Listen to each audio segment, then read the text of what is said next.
ఏపీలో liquor scam కు సంబంధించి బిగ్ బ్రేకింగ్ ఇది. వేల కోట్ల రూపాయల గుట్టు వీడినట్లుగా చెప్తున్నారు. పొరుగు రాష్ట్రంలో డబ్బులు దాచిన డెన్ను సిట్ అధికారులు గుర్తించినట్లుగా చెప్తున్నారు. అందులో నుంచే ముడుపుల పంపిణీని వీడియోలు తీసి వాటిని పెద్దలకు చూపించారని, ఆ తర్వాత డిలీట్ చేసినట్లుగా గుర్తించారు. ఫోరెన్సిక్ సైన్స్ ల్యాబ్ సహాయంతో టెక్నాలజీని వాడి ఆ నోట్ల కట్టల గుట్టలకు సంబంధించిన వీడియోలను రిట్రీవ్ చేశారు. నోట్ల కట్టల మధ్య పంపిణీ సీన్లో రాయలసీమకు చెందిన ఓ నాయకుడి అనుచరుడు కనిపించినట్లుగా చెప్తున్నారు. ఈ కేసులో 17న సిట్ అధికారులు కోర్టులో ఛార్జ్ షీట్ ను సమర్పించనున్నారు.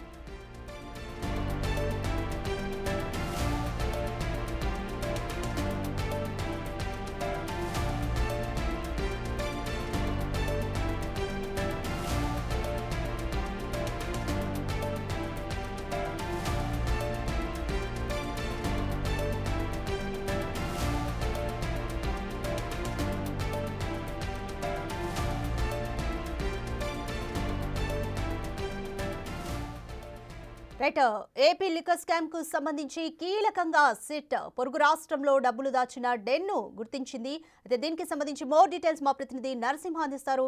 రైట్ నరసింహ, ముడుపుల పంపిణీని వీడియోలు తీసి వాటిని కావలసిన వాళ్ళకి చూపించుకున్న తర్వాత డిలీట్ చేసినట్లు ఆ వీడియోలన్నింటినీ కూడా రిట్రీవ్ చేసింది సిట్. సో ఆ వీడియోలో ఇంకా డీటెయిల్డ్గా ఏముంది? లిక్కర్ స్కామ్ దర్యాప్తులో అనేకమైన విషయాలు ఒక్కొక్కటిగా వెలుగులోకి వస్తున్నాయి. తాజాగా నోట్ల కట్టలతో ఉన్నటువంటి వీడియోలు సిట్ అధికారులకు లభ్యమైనట్లుగా కూడా సమాచారం అయితే అందుతుంది. ప్రధానంగా సెల్ ఫోన్ల ఆధారంగా ఏదైతే గతంలో సెల్ ఫోన్లో ఉన్నటువంటి డేటాతో పాటు వీడియోలు మొత్తం డిలీట్ చేసిన నేపథ్యంలో తాజాగా ఆ ఫోన్లను కొంత ఫారెన్సిక్ ల్యాబ్కు పంపించడం జరిగింది. అయితే ఆ ల్యాబ్కు పంపించినటువంటి వాటి విషయాల్లో కూడా కొన్ని 2 వీడియోస్ అత్యంత కీలకంగా ఉన్నట్లుగా కూడా తెలుస్తుంది. ఏదైతే నోట్ల కట్టలతో కూడినటువంటి ఒక డెన్లో ఉన్నటువంటి 500 రూపాయల దాదాపు ఆ నోట్లతో పాటు ఏదైతే 2500 రూపాయల నోట్లు, 100 రూపాయల నోట్ల కట్టలతో కూడినటువంటి ఆ వీడియోలు కూడా బయటకు వచ్చినట్లుగా కూడా తాజాగా మనకైతే సమాచారం అందుతుంది. ఎందుకంటే సిట్ అధికారులు ఒక 3 నెలల నుంచి కూడా ఈ కేసును అత్యంత సీరియస్గా తీసుకున్నటువంటి పరిస్థితి. ప్రతి ఒక్కరికి ఈ కేసులో ఉన్నటువంటి సంబంధం ఉన్నటువంటి ప్రతి వ్యక్తిని కూడా విచారిస్తున్నటువంటి పరిస్థితి. ఎందుకంటే రాజ్ కసిరెడ్డి అత్యంత కీలకమైన వ్యక్తి కాబట్టి అతనితో పాటు ఎవరెవరికి సంబంధాలు ఉన్నాయి అనేది కూడా ప్రతిదీ ఆయనకు సంబంధించిన ప్రతి ఒక్కరిని కూడా విచారించినటువంటి పరిస్థితి. అయితే ఇప్పటికే ఈ కేసుకు సంబంధించి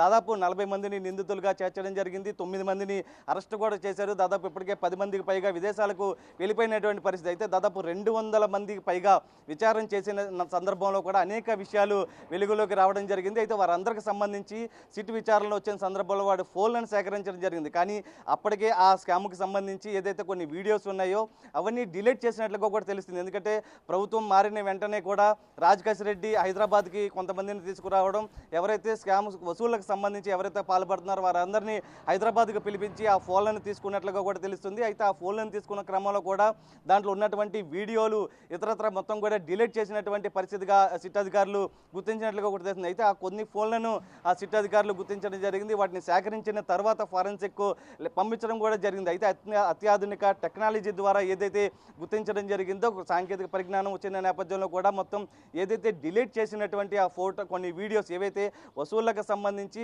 అప్పుడు ఏవైతే కొంతమంది ఆ ప్రభుత్వ పెద్దలకు సంబంధించి పంపిణీ విషయంలో కొన్ని వీడియోలు తీసినట్లుగా కూడా సమాచారం అందుతుంది. ఆ వీడియోలు ఏవైతే ఎక్కడెక్కడ పంపించారు, ఎవరెవరికి పంపించారు, వసూళ్లకు సంబంధించి ఏ విధంగా ఉన్నాయి, పంపిణీకి సంబంధించి ఏ విధంగా ఉన్నాయి, ప్రతిదీ కూడా కూలంకషం మొత్తం కూడా కొన్ని వీడియోస్ అటు నోట్ రూపంలో కొంత డేటా ప్రకారం ఉన్నట్లుగా కూడా తెలుస్తుంది. ఆ ప్రకారం కూడా మొత్తం బయటకు వచ్చినటువంటి సందర్భం ప్రస్తుతం అయితే కనబడుతుంది. ఈ నేపథ్యంలోనే ప్రస్తుతం ఒక చర్చనీయాంశంగా ఈ అంశం అయితే కనబడుతుంది. ఎందుకంటే సిట్ అధికారులు ఇప్పటికే 3 నెలల పాటు విచారణ చేస్తున్న సందర్భంలో కూడా అనేక కీలక విషయాలు బయటకు వచ్చిన నేపథ్యంలో తాజాగా నోట్ల కట్టలు బయటకు వచ్చిన నేపథ్యం కూడా చూసుకోవచ్చు. ఎందుకంటే రాజ్ కసిరెడ్డి నెల 21వ తేదీతో 90 రోజుల రిమాండ్ పూర్తయిపోతుంది. తర్వాత బెయిల్ వచ్చే అవకాశం ఉన్న నేపథ్యంలో కూడా కేసు తప్పుదారి పడుతుందన్న కేసు ఒక విధంగా వేరే విధంగా వెళ్తుందన్న కోణంలో కూడా సిట్ అధికారులు భావిస్తున్నారు. అందుకనే ఈ నెల 17వ తేదీలోపు ఛార్జ్ షీట్ వేసే విధంగా కూడా కసరత్తు చేస్తున్నారు. ప్రస్తుతం ఈ వీడియోలు ఏవైతే వచ్చాయో వాటి ఆధారంగా కూడా ఇప్పటికే ఛార్జ్ షీట్ ప్రిపేర్ చేస్తున్నట్లుగా కూడా తెలుస్తుంది. రేపు కొంతమంది న్యాయవాదులు ఎవరైతే ఉన్నారో వారికి సంబంధించినటువంటి సలహాలు తీసుకున్న తర్వాత ఈ నెల 17వ తేదీన ఏసీబీ కోర్టులో ఛార్జ్ షీట్ దాఖలు చేసే అవకాశం కనబడుతుంది. ఎందుకంటే 90 రోజులు రాజ్ కసిరెడ్డిది రిమాండ్ అయిపోతుంది కాబట్టి ఈలోపే ఛార్జ్ షీట్ వేయాలని సిట్ అధికారులు కూడా భావిస్తున్నట్లుగా తెలిసింది. మొత్తం మీద ఏదైతే నోట్ల కట్టల వీడియోలు బయటకు వచ్చిన నేపథ్యంలో కూడా సిట్ అధికారులు లభ్యమైనట్లుగా మనకు తెలుస్తున్నటువంటి సమాచారం ప్రకారం నేపథ్యంలో కూడా ఒక ప్రకంపనలు సృష్టిస్తుందని కూడా చెప్పొచ్చు. Thanks for the update Narasimha. AP liquor scam లో బిగ్ ట్విస్ట్ చోటు చేసుకుందనే చెప్పొచ్చు. నోట్ల కట్టలు దాచి ఉంచిన ప్లేస్, అలాగే నోట్ల కట్టలను పంపిణీ చేసిన వీడియోలను కూడా డిలీట్ చేసిన నేపథ్యంలో ఈ వీడియోలను ఎఫ్ఎస్ఎల్ రిట్రీవ్ చేసింది. అయితే ఈ కేసుకి సంబంధించి ఈ నెల 17న సిట్ అధికారులు కోర్టులో ఛార్జ్ షీట్ కూడా సమర్పించనున్నారు. ఇందులో ఏ అంశాలను పొందుపరుస్తారన్న ఉత్కంఠ కూడా నెలకొంది.